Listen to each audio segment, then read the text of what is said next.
सोलापूरची विमानसेवा पुन्हा सुरू करण्यासाठी जिल्हाधिकारी कार्तिकेयन यांनी स्टार एअर आणि फ्लाय 91 या विमान कंपन्यांशी पुन्हा चर्चा सुरू केली।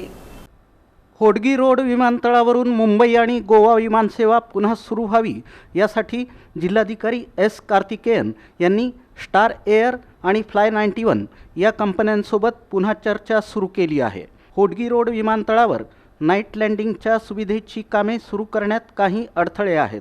हे अडथळे दूर करण्याबाबत काम सुरू झाल्याचं सांगण्यात आलं। पावसाळ्यात दृश्यमानता चांगली नसते असं कारण देत दोन्ही कंपन्यांनी विमानसेवा बंद केली आहे।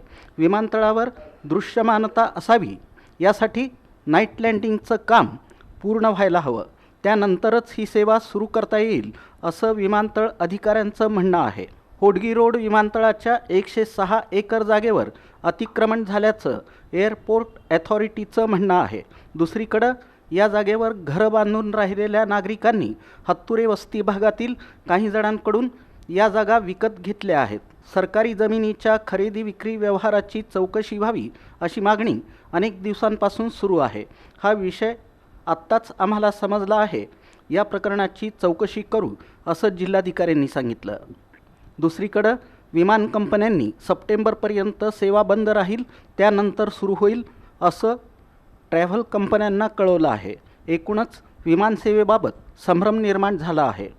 बोरामणी विमानतळासाठी 33 हेक्टरचं भूसंपादन झालेलं नाही।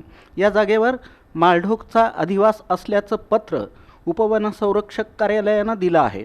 मात्र या ठिकाणी पुन्हा सर्वेक्षण व्हावं असं पत्र राज्याच्या मुख्य सचिवांमार्फत वाईल्ड लाईफ इन्स्टिट्यूट ऑफ डेहराडूनला पाठवण्यात आलं आहे।